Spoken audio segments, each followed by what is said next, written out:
Hello. What happened to the real estate industry in northeastern Ohio in 2025? And what do I think is going to happen in 2026? So we're going to dive into that here. So with our 2025 market in review. So first off, interest rates. Interest rates came down last year, almost a full percent. So at the beginning of the year, they were hovering just under 7%. And then by the end of this year, they were just above 6%.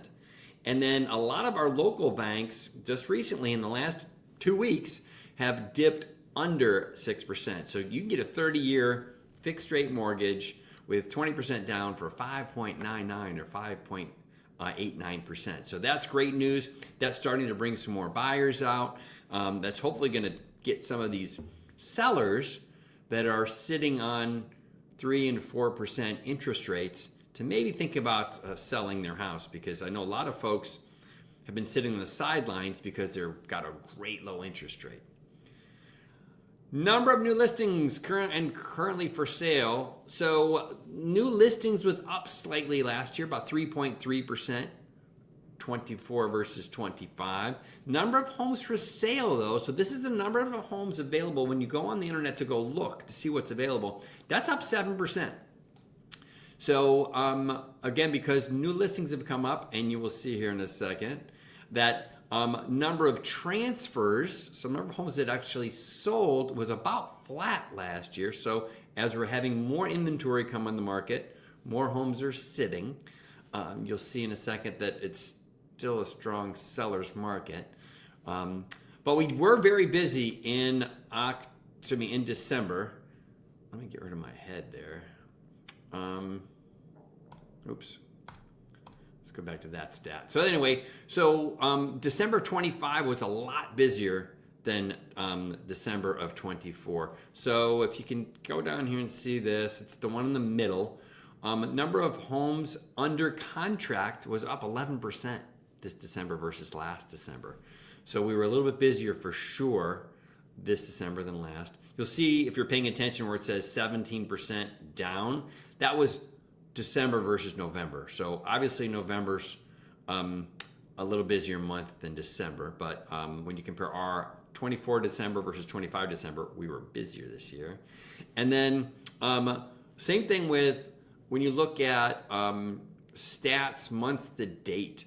So the first, call it, 13, 14 days of this year, our under contracts is up about 11%. So we're still staying pretty busy this year. So that's great news. Average sold price. So when you look at Cuyahoga, Lorain, and Medina counties and add those all together, the average sale price is up about a little over 6%. So that's still good news, especially because other parts of the country is down or level. So we've been really lucky here in northeastern Ohio that our appreciation rate has been still headed up.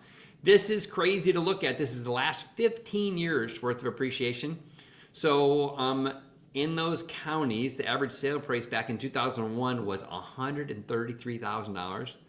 Now the average sale price is $303,000. So that's quite a lot of appreciation in 15 years. So, and if you can see that curve, it's still headed up. Days on market. So how long is it taking to get a house under contract? It's up tiny, but it says 5%, but it's really only 2 extra days last year to get a house under contract. But you will notice it's still taking over a month. It's like 41 days. And that's from the day the house is listed to the day it goes under contract. So, it's still taking a little over a month. This is a neat graph that shows for the last basically same 15 years what's going on. The blue bar is days on market. Heck, back in 2011, now mind you, this is 2011 still kind of in not the bottom. We're just starting to come out of the whole housing crisis in 2011. But on average, it was taking 135 to 140 days to get a house under contract. The thing I wanted to point out, though, is when you look at 2020, and that was kind of like in 2022, where we kind of bottomed out. You know, on average, it was taking 30 to 35 days to sell a house then, and now we're starting to trend to go back up. So it's again 41 to 42 days to get a house under contract. And then another thing to pay attention to, it's really hard to see on this graph, but it was in 21 and 22, homes were selling for about 101% list price to sales price ratio.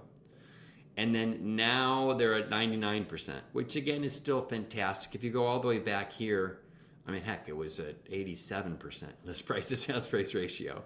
So homes were selling for a lot less than the list price. Nowadays, it's still high, but it is slowly starting to trend down. Months worth of inventory.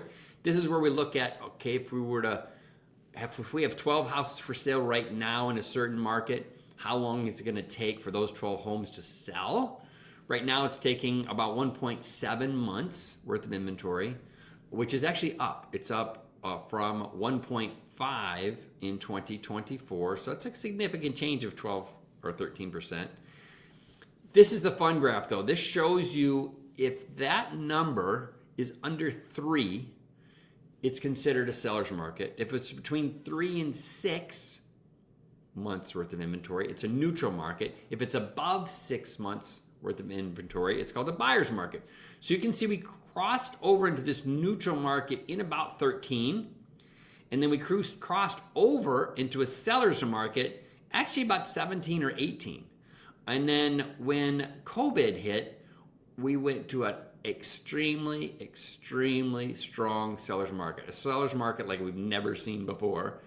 Now, if you pay attention to these waves, and the reason it goes up and down, that's summer, winter, so you kind of go, it kind of has this natural seasonality to it.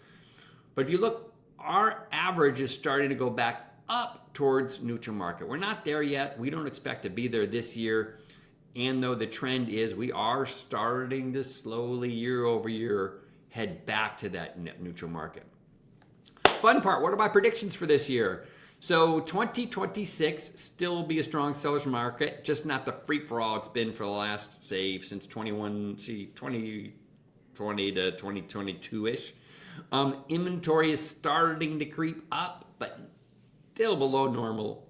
Interest rates should bring more buyers out this spring. Everything I've been reading about talks about once we got under that 6% for a 30-year fixed mortgage rate, psychologically that will help get more buyers into the mix. Locally here, though, we do not have enough new construction, especially in, say, the $200,000 to $500,000 price range. So homes in that price point are still going to be in demand, highly in demand, because we just don't have that many of them, and we're not seeing a lot of a turnover in that price point. Buyers are back to asking questions, and what I mean by that is they're doing inspections. They're starting to, back in 2022, 21, 23, a lot of buyers are buying houses and waiving the option to do inspections. Well, guess what? They're doing inspections nowadays. The appraisals, we're starting to see more and more appraisals not hitting our sale price. And what that means is we accept an offer for $400,000 on a house. The house now appraises for $390,000. And now we've got a challenge to figure out. Rest assured, when you choose to list with an Ed Huck team agent, we'll figure it out. Spring market still matters, so we're starting to grow into that spring market right now. We will start to see things pick up and more inventory start to hit the market. But preparation still also really matters, meaning what we're seeing is the houses that are really prepped right, all ready to go, lots of updates, those are still selling quickly. Experience counts. So again, if you're looking to buy or sell right now, make sure you're working with an agent that really knows what the heck they're doing and have been through this market before. And I briefly touched on this a minute ago, but other parts of the country are in a strong buyer's market. Lots of Florida, Texas, Arizona, Nevada, parts of California are strong buyer's market. The market shifted really quickly into a buyer's market from a seller's market. I don't see us shifting quickly. I do continue to see us slowly marching towards that neutral market year after year. Projections for buyers. Buyers have more negotiating power than last year, meaning you might not have to come in 20 grand over asking price because you're competing with 15 other offers. Inventory is slowly again increasing, so there will be hopefully some more options for you. You won't be feeling like you've just got to buy a house just to buy a house. You'll be able to maybe sit back for a couple extra weeks or months to find the house that really is going to work for you. Sellers are a little bit more open to making credits for repairs than they were in the past. Again, inspections, don't be afraid to write a purchase agreement with an inspection. Again, keep that in mind though, the well-priced homes are still selling quickly. We are not seeing 22 offers on a house like we used to. Not as often, let's put it that way.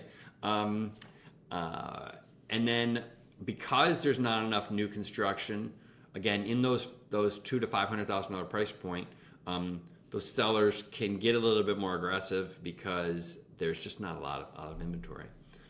And then prepared buyers will win more often than not. And what I mean by that is if you've got your pre-approval all put together, you've got your down payment all put together, we can help you write a really strong purchase agreement to get you in that right house. So if you have any questions, let me know. These stats are very broad. Each market is different, meaning city and even sometimes each subdivision inside a city could make a huge difference. So please reach out to us. We're here for you. We'd love to help you out. And 2026 is going to be an amazing year. Enjoy.